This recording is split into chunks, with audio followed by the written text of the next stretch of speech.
because of the future. El testimonio de las religiosas es una clave para el futuro. It is a key to the future of the church. I don't think it's the only key. I think it's a very important one, but I believe that there's something here about the future. First of all, and I would like to say this, because of the issue of vocation and call. The story of sisters reminds us that we believe, first, that God exists, and secondly, that God continues to call. To call not just men and women to religious life, but to call men and women to a life worth living. And if there's one thing you need to do when you have those kids in your classroom, is to teach them that their life has purpose, that there is a why to their life. And Catholic sisters, their stories, their journey is proof that you can live a life of vocation and response for a long time. And that you can have difficulties and problems, but you can stay the course because you know that God will show the way. Their lives are proof of this. And so their response, they're first hearing the call, and secondly responding over and over and over, is a witness to a relationship with God that is possible in today's world. And even when they're very old,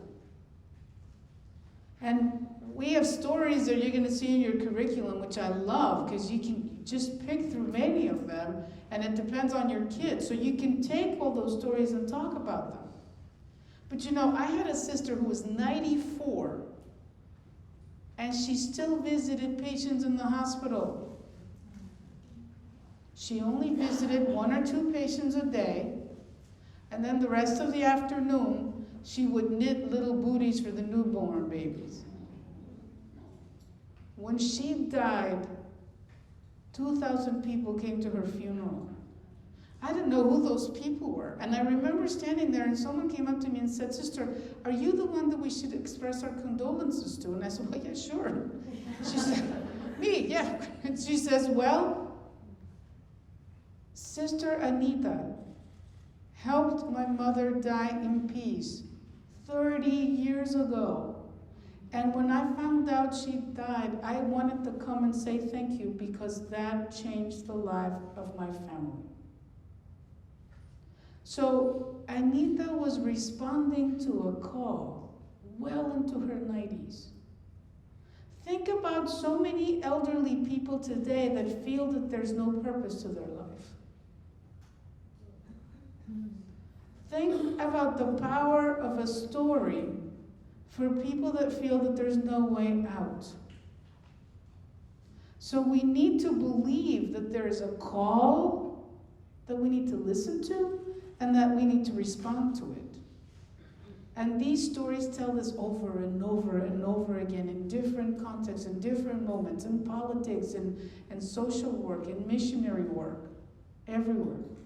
And they also teach us that we need to be listeners to the voice of God.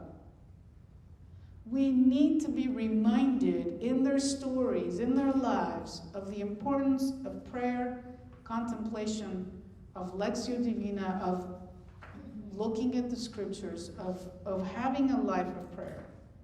And every day asking ourselves, what is God saying? What is God calling us to do today? I am constantly surprised by my elderly sisters that show up and say, "What should the congregation be doing right now?" And I'm thinking, you're like 91, why are you worrying? Let me worry about that. No, there's something we should do. I live with a sister who's 81, and every Thursday She goes to the bus station with the Interfaith Coalition to help the women and their children that are released from the detention centers and help them. They show them a map about where they're going and explain to them how to use money. And the other day, Margaret told me, you know what they call us at the bus station? I said, no, but I'm going to love it, I think. She says, yes, you are. They call us las abuelas, the grandmothers. 81. And her buddy that goes with her, 90. 90. So we can still, we need to teach. This is how we pass on the faith. We need to say that we need to keep asking ourselves, what is God asking of us right now? What is our response going to be? And it would be awesome if out of someone in your classroom there's a vocation to religious life or the priesthood. But you absolutely need to form people to a vocation in the human life. To a vocation of knowing that there's something more, that there's a why to live for. And I also think nuns teach us that response is vital. We say that religious communities have a charism. You'll learn that in the curriculum. The way I explain it is religious communities each have a personality or a style. It's not the same thing to be with the Jesuits than the Franciscans. They, of course, each feel like they're more special than the other. There's a style, there's a gift, there's a difference. Like in the family, the kids are different. That's probably why when the Vatican sent all those people to the investigation, they realized it's okay to have women religious of all shapes, sizes, and flavors. Because the people of God are diverse in that way as well. There's different spiritualities, there's different ways of doing things. But one thing that I've learned is that the charism, that gift, that personality, that style, is a gift that stays vibrant only if there's a response.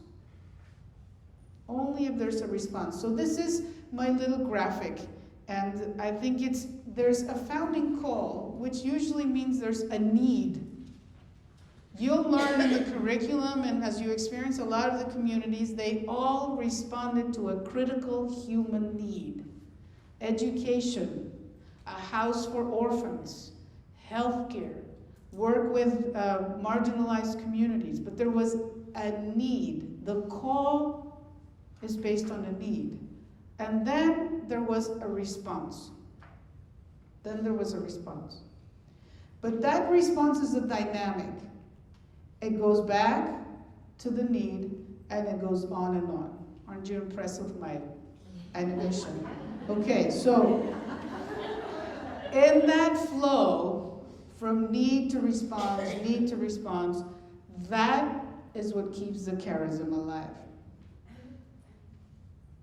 So religious life is only as vibrant as its response to God's call in the here and now. I would suggest that Christian life is the same way. It's only as alive as your response to God's call today. So that means you need to be paying attention to what it's saying and what is the response.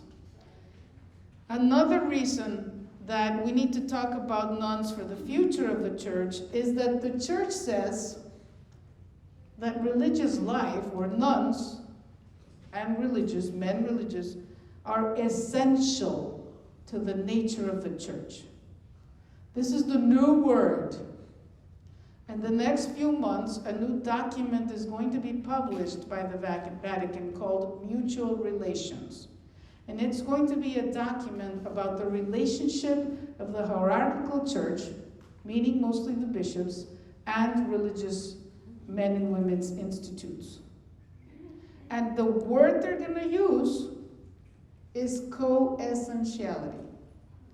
So they're going to say, for the church to be the church, there has to be the charismatic, meaning the religious life, and the hierarchical gifts in the church. So, if we do not work to cultivate religious life, we're losing the essence of the church. So men and women religious throughout history have called the church back to be true to itself. All you have to do is look at the story of St. Francis, St. Catherine of Siena, Oscar Romero. It's a constant call to go back to the essentials. So again, the future of the church requires that we understand the story. Why is hearing the call and responding, vocation, essential for the future of the church? And how do the lives of women religious help all Christians follow their vocation?